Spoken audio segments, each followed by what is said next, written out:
Chers élèves, bonjour. On se rencontre dans une nouvelle vidéo, mais toujours consacrée à l'analyse des chapitres du dernier jour d'un condamné de Victor Hugo.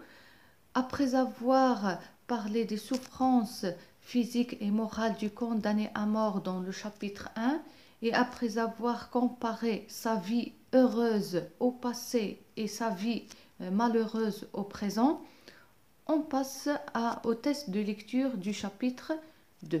Si vous êtes prêts, on commence. Quel est l'événement relaté dans ce chapitre? Le narrateur relate l'événement de la proclamation de sa condamnation à mort. C'est le jour où on va proclamer la condamnation à mort. Ce chapitre se divise en deux grandes parties. Relevez-les. La première partie est consacrée à ce que ressentait le narrateur durant les 2 jours qui précèdent la proclamation de la sentence. La deuxième partie est consacrée à ce que ressentait le narrateur pendant le jour de la proclamation de la sentence. Qu'est-ce qui montre que le narrateur ressent le poids du temps? Durant les 2 premiers jours, le narrateur fut ennuyé par la lenteur du procès, par le poids du temps, d'où la répétition du verbe passé et l'utilisation de l'impératif à valeur durative. Comment le narrateur juge-t-il le monde qui l'entoure, c'est-à-dire la foule? Le narrateur juge le monde qui l'entoure comme un monde hostile.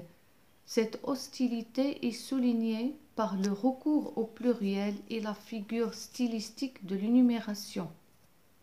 Les spectateurs, les juges, les témoins et les jurés, par opposition à un singulier représenté par je, c'est-à-dire le groupe contre l'individu. Quel sentiment éprouve le narrateur dans ces moments d'attente? Le sentiment dominant est la peur et l'inquiétude, parce que le moment de la proclamation de la sentence approche. Ils attendent à ce qu'on prononce est-ce que le condamné sera condamné à mort ou bien libéré. Donc ce sont des moments de peur et d'inquiétude. Complétez le tableau suivant par des éléments de la description de la salle d'audience. N'oubliez pas qu'on est dans le tribunal. Les éléments décrits. Les spectateurs, les juges, les témoins, les avocats, les procureurs du roi. Ce sont les éléments décrits. Les noms. Les éléments de la description, on a les noms. Une nuée de fantasmagorie. Les verbes qui venaient s'abattre, passer et repasser. Comparaison, comme des courbeaux autour d'un cadavre. Adjectif, grotesque, sanglante, sombre et fatale. Se relever, bien cette description montre que tous ceux qui participent au procès du narrateur sont décrits comme des vautours qui se partagent un cadavre et se délectent dans ce régal macabre comme si le narrateur était déjà mort et décomposé. Cette description renforce l'idée de l'hostilité du monde contre le narrateur et constitue une autre barrière, une autre prison. Donc, à partir de cette description, on peut voir que tout le monde est contre le condamné à mort.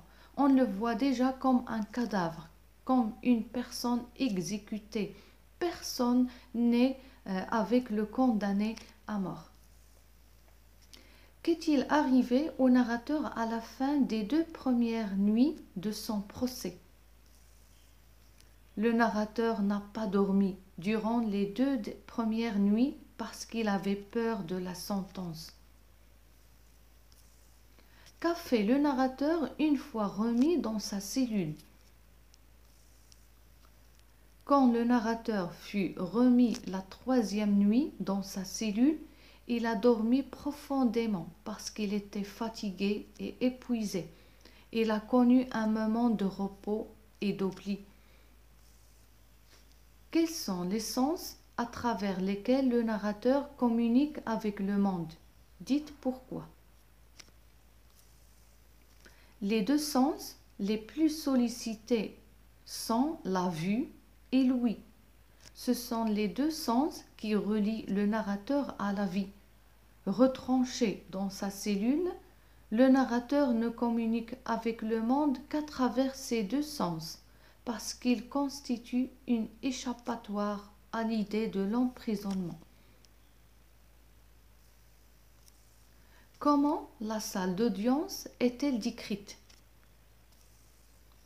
Avant d'être emmené à la salle d'audience, le narrateur la décrit comme un lieu sombre, les juges comme des bourreaux et les spectateurs comme des stupides. La description de la salle d'audience renforce encore une fois l'hostilité du monde. Dites à travers quoi le narrateur décrit la salle d'audience et quelle est l'impression qui se dégage de cette description. Une fois dans la salle d'audience, le narrateur la décrit à travers ses sensations et la présente comme un lieu lumineux, c'est-à-dire où il y a la lumière. La lumière que dégage la salle d'audience peut se comprendre de deux façons.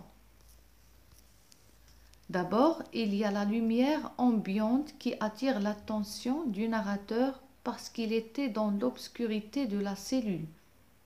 Ensuite, il y a la lumière symbolique, car le narrateur espère être libéré. C'est la lumière de la liberté et de la délivrance que le narrateur espère.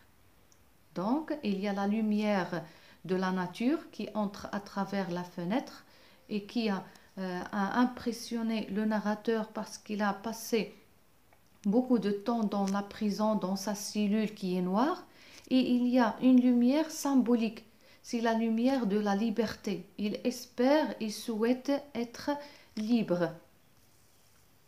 L'impression qui se dégage de cette description est une impression de joie et de gaieté, produite par la luminosité de la salle d'audience.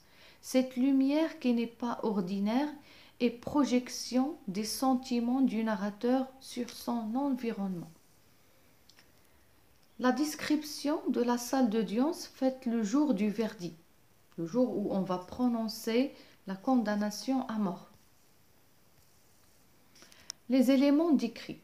Les juges, ils sont au fond de la salle, ils avaient l'air satisfaits, éclairés par le reflet d'une vitre, la joie d'avoir fini, ils sont heureux parce que le travail sera fini et ils vont condamner à mort le narrateur. Et vous avez probablement le visage du président. Il avait quelque chose de calme et de bon. Un jeune assesseur, il causait avec une jolie dame, chiffonnant son rabat. Ils se sont gaiement. Une jolie dame, elle portait un chapeau rose. Les jurés, avoir veillé toute la nuit. Quelques-uns, ils sont en face de moi, du narrateur, ils bâillaient, blêmes, sur les figures de ces bons bourgeois, une grande envie de dormir. La fenêtre, elle est au bord de la croisée, elle est grande ouverte. Puis il y avait une plante, jouait avec le vent, elle est jolie, petite, jaune, toute pénétrée d'un rayon de soleil. Cette description dégage une impression de bonheur total et une extase extrême parce que le narrateur vit sur l'espoir d'être libéré. Le jour du verdict est présenté sous le signe de l'espoir et du bonheur, d'où l'élan du narrateur vers la liberté. La salle d'audience est présentée comme un lieu lumineux. La lumière est signe d'espoir. Quel sentiment avait le narrateur avant puis après la déclaration de la sentence. Dites pourquoi.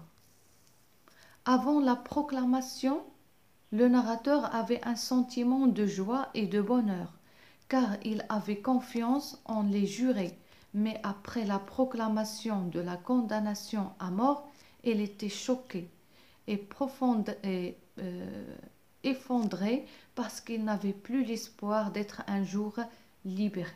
Donc avant de prononcer le verdict, le condamné, il avait un espoir qu'il sera libéré.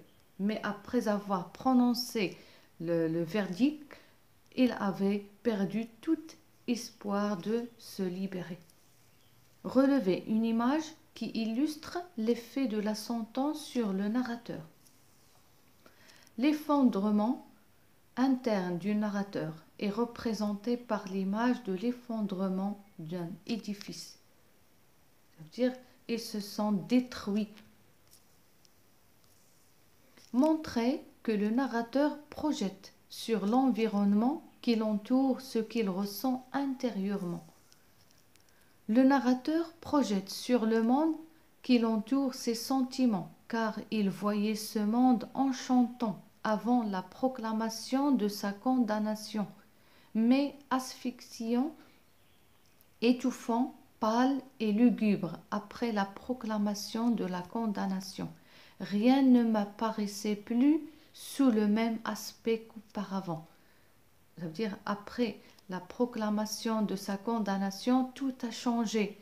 Tout ce qu'il voyait au début joyeux et heureux s'est transformé après.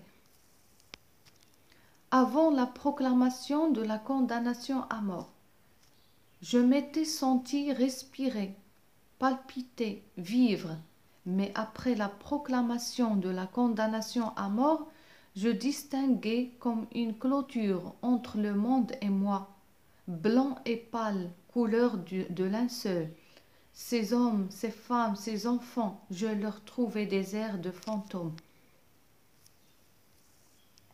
Comment le narrateur a-t-il réagi quand il a entendu la proclamation de sa condamnation à mort? Lorsqu'il a entendu la proclamation de sa condamnation à mort, le narrateur s'est effondré parce qu'il croyait que les jurés allaient être cléments avec lui.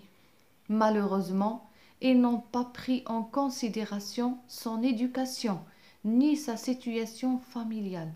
Il a sûrement été question dans le plaidoyer de l'avocat des circonstances du crime et de l'intention du narrateur à ne pas vouloir commettre ce crime.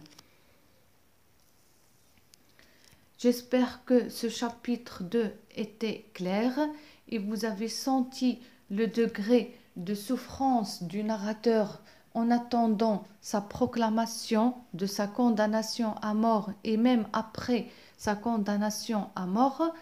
Merci pour votre attention et on se rencontre dans un nouveau test de lecture et un nouveau chapitre. Merci et à bientôt.